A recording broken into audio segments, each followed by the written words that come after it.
Hello friends, कैसे हो सब? बढ़िया एकदम। आप सभी को आपका फेवरेट यूट्यूब चैनल बीटेक वाला में बहुत बहुत स्वागत है। तो चलिए आज का वीडियो शुरू करते हैं इस इंट्रो के बाद।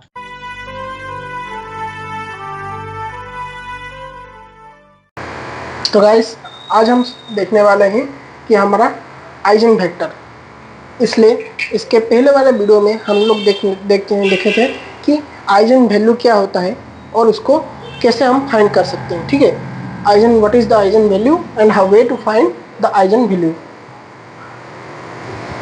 अब इस वीडियो में हम लोग देखेंगे कि आइजन वेक्टर, मैंने पहले भी आपको बताया था कि what is eigen value and eigen vector.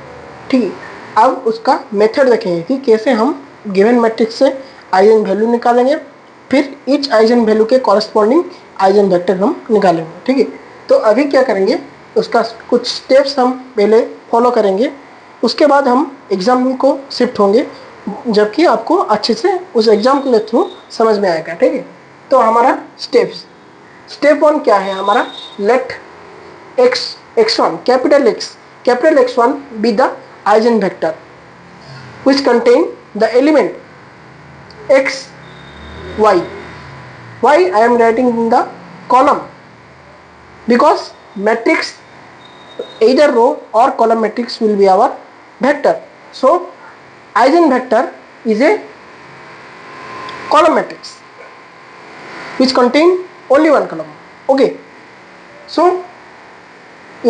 यहाँ पे मैंने लिखा x1, capital X1 is the eigen vector of any eigen value, single eigen value. So x1 which contain small x, small y, which is the element of the capital X1, be the eigen vector corresponding to the eigen value which is lambda 1. Lambda 1 मैंने जिसको eigen value में कुछ भी doubt है तो वो हमारा पहला वीडियो है जो कि आपको आई बटन में शो हो जाएगा, या फिर हमारे चैनल को सर्च करके बीटेक वाला आप उसको जाके विजिट करके आपको फंडा क्लियर कर सकते हो। ठीक है, तो पहले आप पहले अंडरस्टैंडिंग करो व्हाट इज आइजन वैल्यू, फिर उसके बाद इस वाले टॉपिक पे आओ तो आपको ज़्यादा अच्छे से समझ में आएगा। क्योंकि मैंने यहाँ पे डायरेक्टली कुछ फ्यू एग्जाम्पल समझा के आइजन वैल्यू का मैं डायरेक्ट वेक्टर पे शिफ्ट हो जाऊंगा। ठीक है, तो आपको दिक्कत आने वाली है, तो पहले आप इस वीडियो को चेकआउट करो, फिर उसके बाद इस वीडियो को ऑन करना। ठीक है, तो let x1 be the eigenvector of corresponding eigenvalue lambda 1 in the form of characteristics vector equation substituting lambda equal to lambda 1 and x is equal to x1 will be this equation ax a minus lambda 1 i into x1। इसमें क्या कहा है, देखो हमारा x1 एक eigen vector कब होगा, ये इस वाले इक्वेशन को ये वाले स्टेप में बताया गया है। ठीक है, एक वेक्टर होगा जिसको कि हम आइजन वेक्टर कब बोलेंगे, जबकि वो एक कॉरस्पॉन्डिंग आइजन वैल्यू के लिए आइजन वेक्टर हम हमेशा कॉरस्पॉन्डिंग आइजन वैल्यू के लिए ही निकालते हैं। ठीक है, सपोज 2 एक आइजन वैल्यू है, 3 एक आइजन वैल्यू है, तो 2 के एक कॉरस्पॉन्डिंग एक आइजन वेक्टर आएगा, 3 के कॉरस्पॉन्डिंग में एक आइजन वेक्टर आएगा। ठीक है, इस तरह से एक वैल्यू के कॉरस्पॉन्डिंगली वेक्टर आता है। तो इसीलिए हम x1 को कॉरस्पॉन्डिंगली किसके आइजन वेक्टर कंसीडर कर रहे हैं, लैम्ब्डा 1 का आइजन वेक्टर। तो हमारा जो x1 है वो कब आइजन वेक्टर होगा, जबकि जो लैम्ब्डा 1 है वो लैम्ब्डा 1 को हम लैम्ब्डा के जगह पुट करेंगे और x1 को हम x के जगह पुट करेंगे, किसमें, आइजन वेक्टर इक्वेशन में, जो कि हमारा कैरेक्टरिस्टिक्स वेक्टर इक्वेशन है। उसमें हम हमारा वेक्टर इक्वेशन क्या था, पिछले वाले वीडियो में आपको बताया था, a minus lambda i whole into x is equal to 0 था हमारा इक्वेशन। यहाँ पे इस वाले इक्वेशन में हम लैम्ब्डा के जगह लैम्ब्डा 1 को पुट करेंगे और x के जगह हम x1 को पुट करेंगे। तो अगर वो इक्वेशन 0 आया राइट हैंड साइड में, means this lambda 1 and x1, अगर हम लैम्ब्डा 1 आइजन वैल्यू है इस कैरेक्टरिस्टिक्स इक्वेशन का, और अगर ये जो लैम्ब्डा 1 के कॉरेस्पॉन्डिंगली जो आइजन वेक्टर आया है x1, वो ये वाला इक्वेशन में कैरेक्टरिस्टिक्स इक्वेशन में पुट करने से इक्वेशन सेटिस्फाई हो रहा है, तभी जाके हमारा हम क्या बोलेंगे कि ये जो x1 है ये हमारा आइजन वेक्टर है corresponding to the eigen value, means ये हमारा एक आइजन वेक्टर है कॉरेस्पॉन्डिंग टू द लैम्ब्डा। यहाँ पे हम x1 पुट करेंगे, लैम्ब्डा 1 पुट करेंगे, इक्वेशन सेटिस्फाई हुआ तो ये हमारा आइजन वेक्टर है। ठीक है, ऐसे चेक करना है अगर आइजन वेक्टर आपको दिया होगा। और ये का डेफिनेशन है फर्स्ट स्टेप में, ठीक है, आइजन वेक्टर का। देन सेकंड स्टेप क्या कहता है, solve it using pivot concept making the minimum one row और vector zero, completely zero, means row vector zero vector. ठीक है, इसका मतलब क्या है, zero vector. Then care the system of linear equation, SL का मतलब है सिस्टम ऑफ लीनियर इक्वेशन, इसलिए मैं आपको बोल रहा हूं कि पिछले वाले वीडियो को आप चेकआउट कर ले दो, तो आपको ज़्यादा अच्छे से हर एक पॉइंट को आपको समझ में इजी होगी। ठीक है, तो ये एसएल का मतलब है सिस्टम ऑफ लीनियर इक्वेशन, जो कि हमारा सेट ऑफ इक्वेशन है, इसको हम सिस्टम ऑफ लीनियर इक्वेशन बोलते हैं ऑफ इट।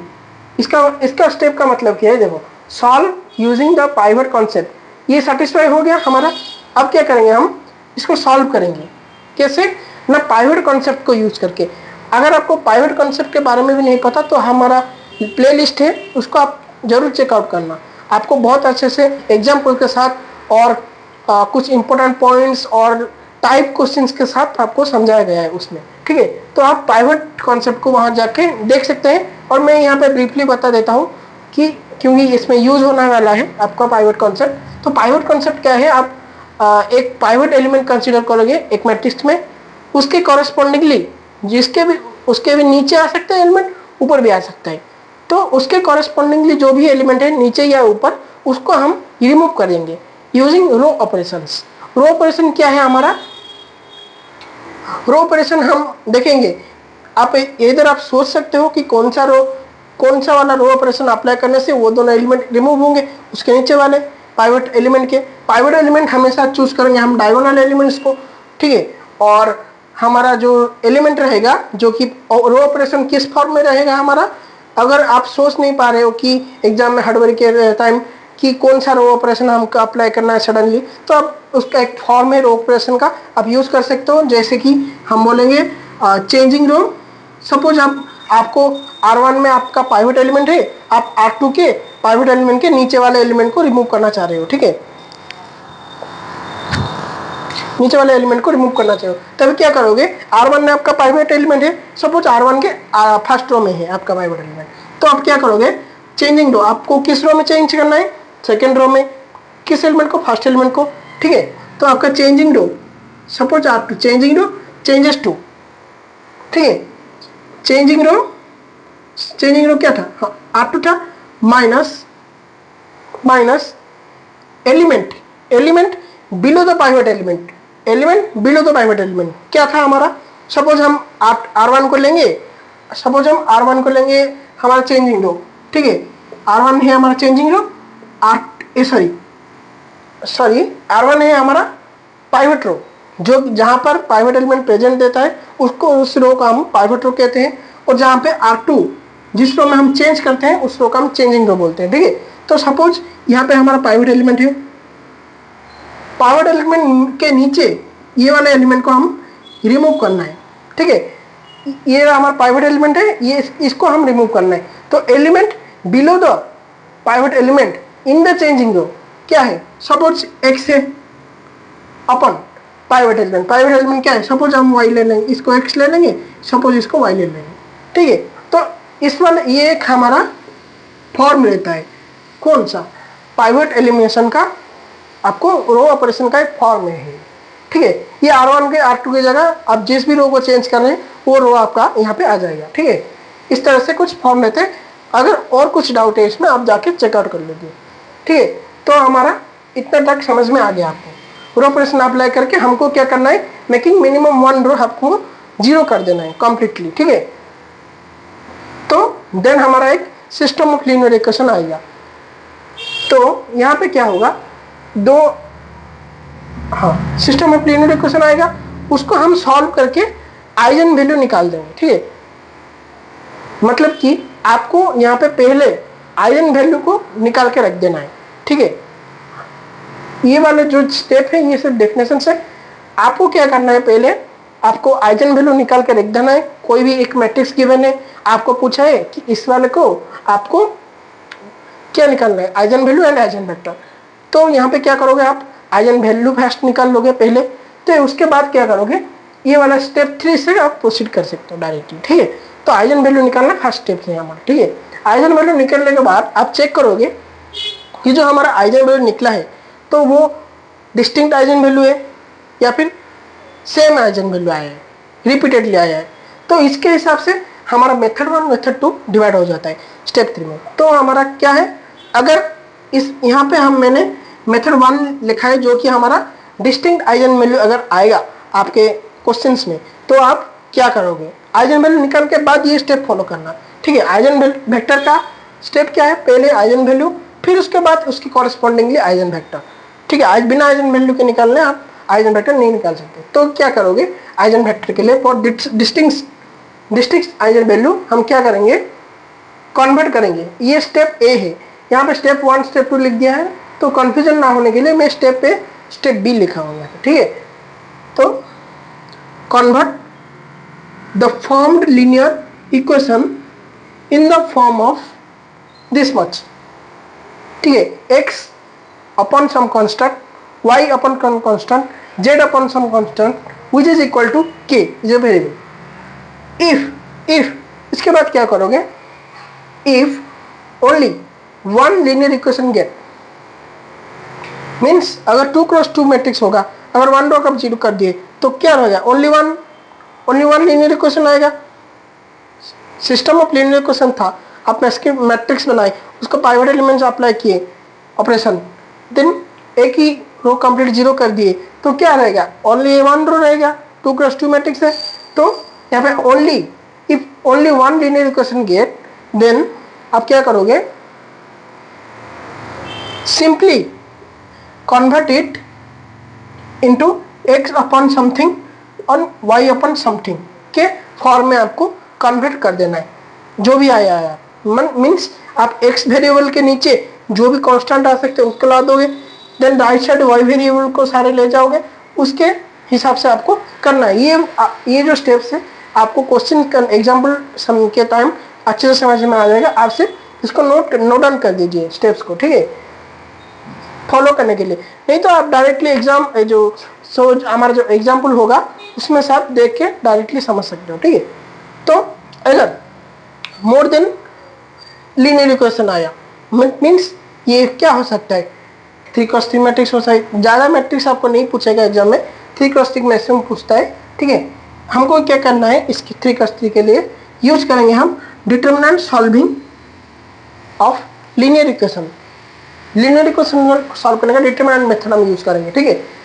अगर 3x3 मैट्रिक्स आया मीन्स मोर देन 1 हमारा जो लीनियर इक्वेशन आ गया, तो हम क्या करेंगे, उसको हम क्या करेंगे, सपोज ये वाला जो ये हमारा जो ये मैंने लिखा है x upon b1 by b2 c1 by c2, x upon a1 by a2, a1 by नहीं नॉट डिवीजन, इसको डिटरमिनेंट के फॉर्म में लिखेंगे।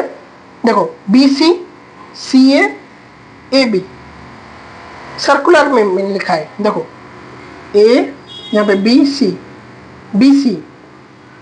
ca ab इस ऑर्डर में मैंने यहाँ पे अरेंज किया है, ठीक है। अब इसको देख के समझ जाना, ठीक है। ये कैसे आया, a1 b2, सपोज इस तरह से हमारा इक्वेशन था system of linear equation 3x3 का, उसमें से जो भी आपका बचा है after converting one row into completely 0, ठीक है। Only one equation will be the completely 0 due to the pivot solving, जो कि मैंने हमारा स्टेप 2 है, ठीक है। ये सब हमारा ये निकल गया, ठीक है।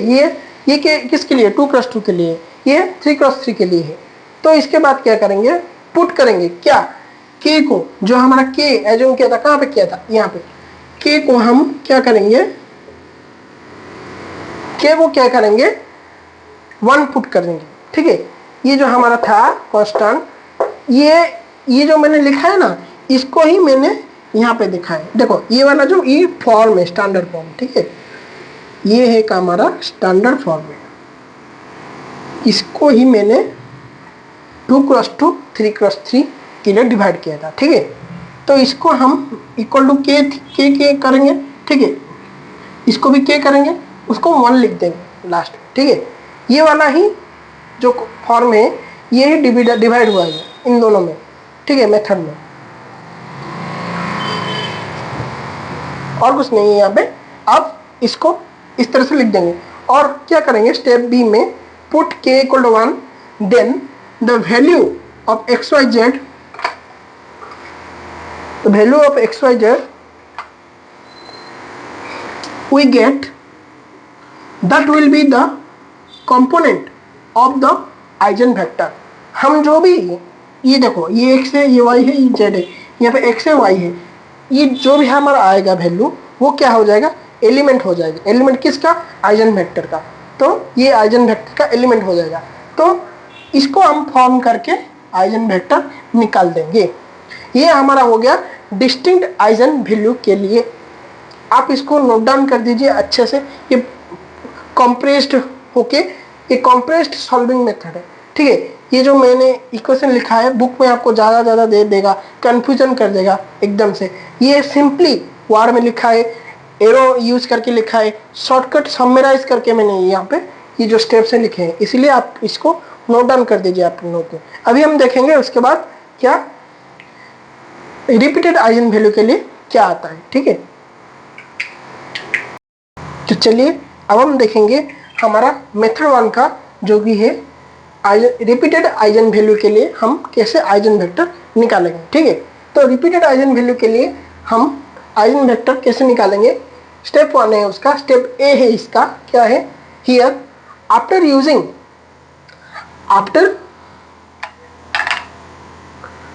using the pivot method, if get one linear equation with 3 unknowns,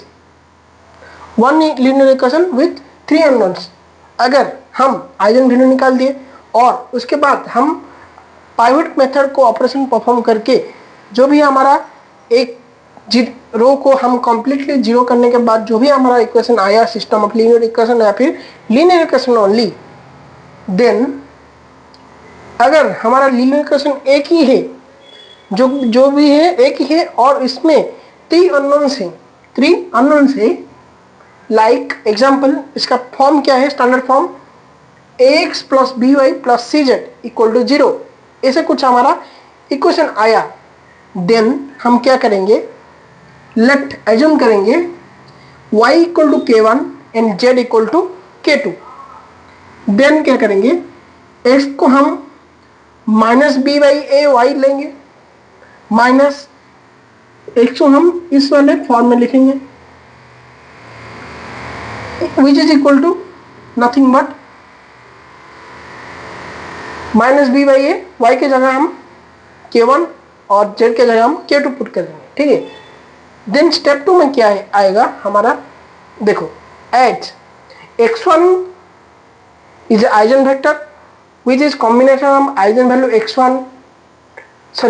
combination of elements x1 x2 and x1 y x y z। ठीक है, तो x1 is eigen vector which is contain x y z element। Then x को हम क्या लिख सकते हैं, मैंने आपको यहाँ पे फाइनली बताया था क्या, माइनस बी वाई ए k1 माइनस सी वाई ए k2। अगर x को हम इस वाले फॉर्म में लिख सकते हैं तो क्या क्या है हमें उसमें, इसमें क्या करना पड़ेगा, हमको y की जगह k1 पुट करना पड़ेगा, z की जगह k2 पुट करना पड़ेगा। तो इसका मतलब क्या है, y equal to k1 z equal to k2। तो यहाँ पे वही लिखा हूँ मैंने, y की जगह k1 z की जगह k2 पुट कर देंगे। देन क्या करेंगे, ये हमारा जो x है इस फॉर्म में आ गया। ठीक है, and we need 2 eigenvectors as we have 2 repeated eigenvalue, क्योंकि हम आइजन वैल्यू के लिए कॉरस्पॉन्डिंगली आइजन वेक्टर निकाल रहे हैं और यहाँ पे 2 आइजन वैल्यू हमारा निकला है जो कि सेम है, सेम वैल्यू है, मतलब 2 आइजन वेक्टर है, 2 आइजन वैल्यू है, ठीक है। तो क्या करेंगे, हमको 2 आइजन वेक्टर निकालना होगा। तो पहला तो ये निकल गया, और क्या करेंगे देखो। हमें क्या करना है, ये जो हमारा फॉर्म आया उसको हम K1 के K2 फॉर्म में सेपरेट कर देंगे, डिवाइड कर देंगे। कैसे देखो, K1 multiplied by K1 is a constant multiplied by matrix कौन सा matrix, coefficient of K1 in each vector और रो फॉर्म। इसमें क्या करेंगे, कोफिशिएंट ऑफ K2 को हम मैट्रिक्स के फॉर्म में लिख देंगे। देखो हमारा ये वाला आ गया। उसके बाद क्या करेंगे, कोफिशिएंट ऑफ K1 को हम एक मैट्रिक्स बना लेंगे, उसके साथ K1 को मल्टीप्लाई करेंगे, प्लस K2 के कोफिशिएंट को लेके एक मैट्रिक्स बना देंगे, उसके साथ मल्टीप्लाई करेंगे K2। फिर क्या करना है, कोफिशिएंट ऑफ K1 का क्या कोफिशिएंट हो सकता है, देखो K1 का कोफिशिएंट हो सकता है एक्स वाई जेड। एक्स के पोजीशन में K1 का कोफिशिएंट क्या है, K1 means this one K1, ठीक है। y की जगह हमने K1 पुट किया, K1 के कोफिशिएंट में x की जगह क्या है, माइनस by है। y की जगह क्या है, y ओनली 1 देन 0, क्योंकि z नहीं है, ठीक है। y है इसलिए y, देन K2 की जगह y 0 हो जाएगा, z है इसलिए z की जगह 1 लिख देंगे, ठीक है। और ये है कोफिशिएंट ऑफ x, ठीक है ना। इस तरह से हमारा ये दो फॉर्म में रिड्यूस होकर आ गया। अब क्या करेंगे, हम पुट करेंगे K1 equal to K2 equal to 1, मतलब कि हम K1 K2 के वैल्यू को 1 पुट कर देंगे, जो कि हमने यहाँ पे कांस्टेंट मल्टीप्लाई किया था मैट्रिक्स के साथ। तो हमारा क्या हो जाएगा, and therefore the eigenvector for the corresponding eigenvalue lambda equal to lambda 1 equal to lambda 2, क्योंकि हमारा रिपीटेड रूट है तो लैम्बडा 1 इक्वल टू लैम्बडा 2 आएगा। इज द, तो हमारा आइजन वेक्टर क्या आएगा, x1 is equal to minus B by A 1 0 and x2 minus C by A 0 1।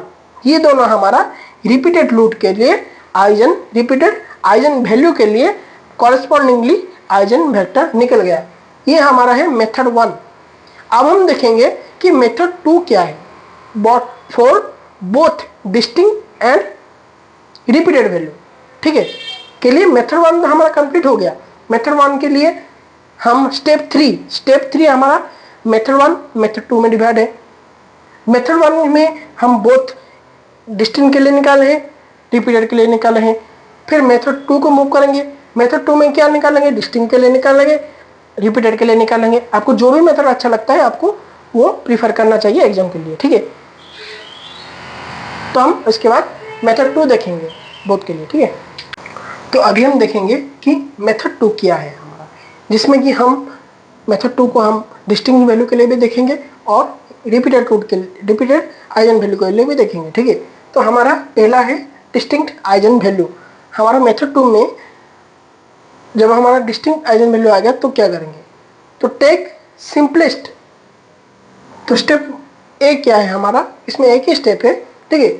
तो take simplest linear equation and convert it into one variable. हमको क्या करना है, जो भी हमारा जो आइजन वैल्यू आ गया पहले, ठीक है। उसके बाद क्या करेंगे, हम ऐसे लेंगे, पाइवट अप्लाई करेंगे। पाइवट अप्लाई करने के बाद जो भी हमारा सिस्टम ऑफ ऐसे लीनियर इक्वेशन आया और सिंपली लीनियर इक्वेशन आया, हम वो linear system of linear equation से सिंपलेस्ट लीनियर इक्वेशन को फाइंड करेंगे, ठीक है, जो कि फ्रैक्शन में नहीं होगा और स्मॉल नंबर्स में होगा, उसको फाइंड करेंगे।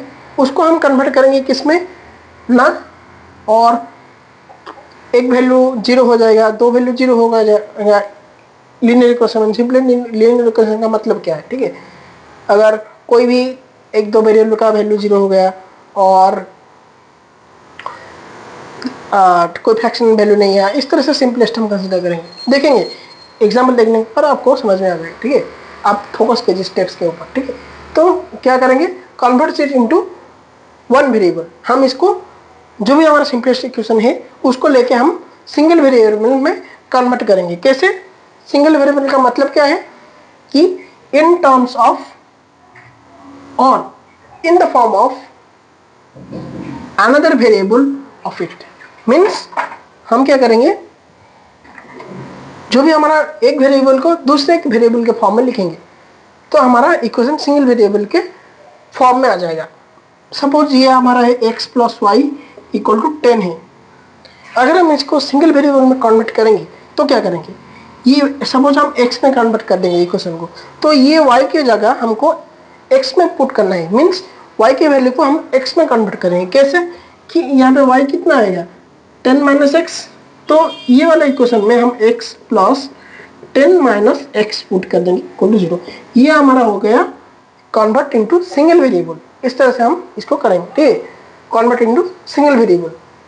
देन क्या, उसके बाद क्या करेंगे, if only one linear equation is present, तब अब चेकिंगे, चेक क्या करेंगे, जो हमारा पाइवट के बाद क्या आया, जैसे उसमें के पहले वाले मेथड में करते थे हम, मेथड 2 में चेक करेंगे कि अगर एक ही लीनियर इक्वेशन आया तो क्या करेंगे, टेक एनी नेचुरल नंबर, एनो dot means natural number, take any natural number for one variable. Any, suppose ये दो वेरिएबल है, एक वेरिएबल के लिए कोई भी एक नेचुरल नंबर को हम कंसीडर करेंगे for one variable. So value of another will be get, हम सपोज मैंने यहाँ पे 2 कंसीडर कर दिया y को, तो हमारा x क्या आ जाएगा, 10 माइनस 2 8 आ जाएगा। तो ये लिखा है वहाँ पे कि हम एक वैल्यू को एज्यूम करेंगे तो हमको दूसरा वैल्यू मिलेगा। देन क्या करेंगे, हम x को वो दोनों वैल्यू के फॉर्म में लिख देंगे जो कि हमारा आइजन वेक्टर होगा। अगर ये किस केस में लिखेंगे, अगर वन लीनियर इक्वेशन हम पाए, इस केस में अगर हम we get only one equation, then in that case only we will assume any random value for one variable. By using that random value in the equation or linear equation, we will find the value of another variable, and by combining both the value of two variables we get the what, eigen vector for that eigen value. तो यहाँ पे हम क्यों random value लेंगे, आपके दिमाग में question आ रहा होगा कि हम रैंडम वैल्यू क्यों लेंगे, क्योंकि रैंडम वैल्यू तो वेरी कर सकता है, तो आइजन वेक्टर भी सबके हिसाब से वेरी करेगा, ये हो सकता है, ठीक है। एक आइजन वैल्यू के लिए multiple random eigen vector possible है, ठीक है, वेरी कर सकता है, ठीक है। तो यहाँ पे हम सपोज क्यों लेंगे, क्योंकि हम देखो हमारे पास, आपको यहाँ पे मैंने ये वाला इक्वेशन है, आपको x plus Y equal to 10, ये वाला इक्वेशन है। मैं आपको पूछूंगा कि इसमें x और y को वैल्यू निकालो, अब क्या करोगे, कुछ भी नहीं कर सकते, कुछ भी नहीं कर सकते। आप इधर x को इन टर्म्स ऑफ y में निकाल सकते हैं, नहीं तो y को इन टर्म्स ऑफ x में निकाल सकते हैं।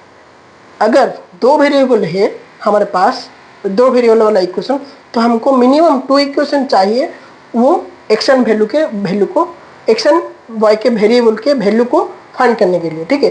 पर यहाँ पे अगर सिंगल लीनियर इक्वेशन आया, ओनली वन लीनियर इक्वेशन, तो in that case we have to assume one value for the randomly for the one variable.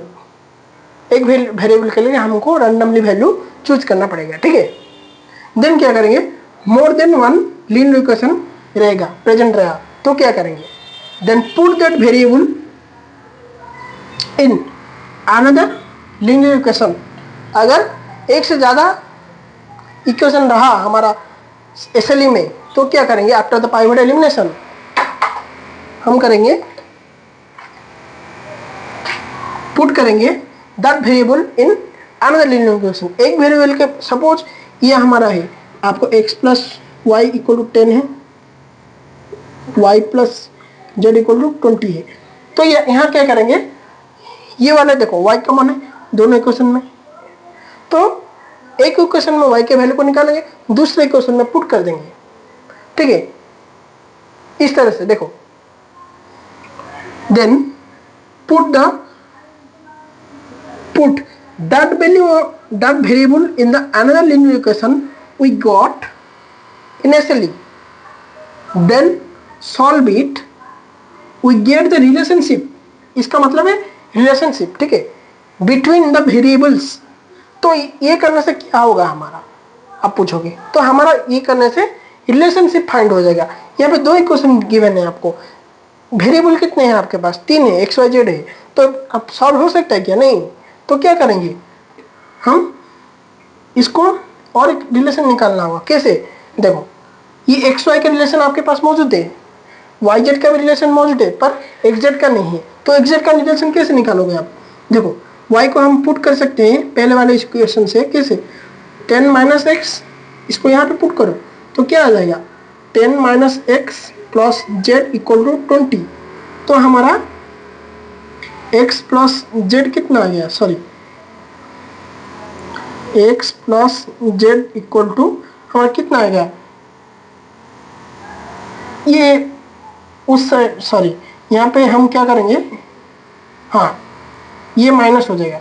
अगर हम 10 को उधर साइड ले गए तो ठीक है, इसको माइनस कर देंगे, यहाँ पर 10 आ जाएगा।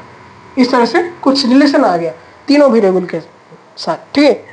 इसीलिए हम क्या करेंगे कि एक वेरिएबल को लेके दूसरे वेरिएबल दूसरे वाले इक्वेशन में पुट कर देंगे, जो कि हमारा एसएल में प्रेजेंट है, ठीक है।